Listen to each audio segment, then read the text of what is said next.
Do timeouts work? And if not, what does work, if anything? So timeouts come from a long history of a newer solution than spanking.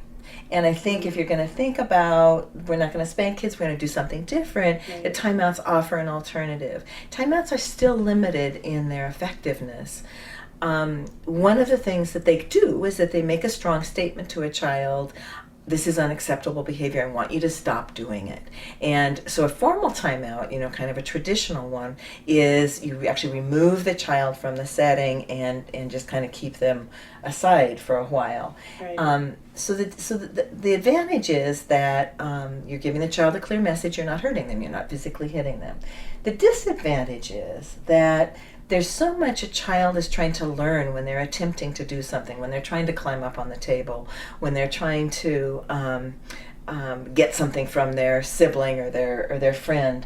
There's so much that they're trying to do, and if we just simply remove them from that situation, there's a whole lot of learning. How else could I do that thing? How else could I accomplish what I was trying to figure out? That doesn't happen because there's actually a formal timeout doesn't even have any talking necessarily between the parent and the child. And so my preference is to leave the child in the situation to establish safety, whether I need to hold your hands or are you going to get down from the table or shall I help you get down? And then try to figure out, what are you trying to do?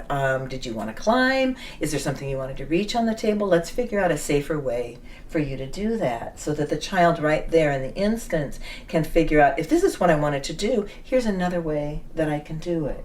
So I think there's a lost opportunity when we remove children from situations, when they're in conflict with other children, when they're doing something we don't want them to do. Right. I think there's a lost opportunity when we don't talk to them and help redirect their behavior, give them information about the consequences of their behavior. When I hit my sister and she cries and then I'm removed from the situation, it's almost like I don't have to deal with her big feelings. When I stay there and I watch her feelings and I think about what happened, I'm much more likely to feel empathy, to feel like I want to do something to help her, than if I'm just simply removed from the situation and my punishment or whatever happens elsewhere. One more thing about timeout is that sometimes a parent gets overwhelmed and they feel like, you know what, I'm not going to be safe in this situation. Let's move my child out of the situation for a while I calm down. And that's a reasonable thing to do. It's important that you safely remove your child. I'm going to have you stay in your room for 3 to 5 minutes. I'll be back.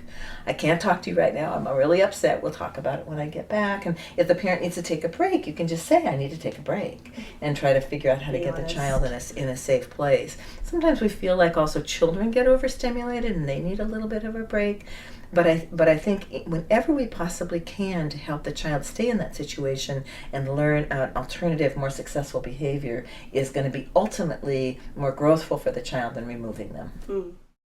What an important conversation. What did you find useful in what Janice said? Did anything surprise you? I might want to use this video with families and staff. I could see a rich discussion about guidance strategies being very stimulating for all of us. Families like to hear how teachers do things and why, but also need time to be honest and share their own experiences. Janice Kaiser suggests children miss out when we put them in timeout. Now there's a good discussion topic. What kinds of things do they miss out on? Janice suggests the adult may need a timeout to pause in the heat of the moment when the adult has a lot of feelings. I'd like to bring this up and ask them to share ways they each take care of themselves at times like these. I'm getting excited about this meeting topic. Your staff could talk that through and select some scenarios for parents to discuss.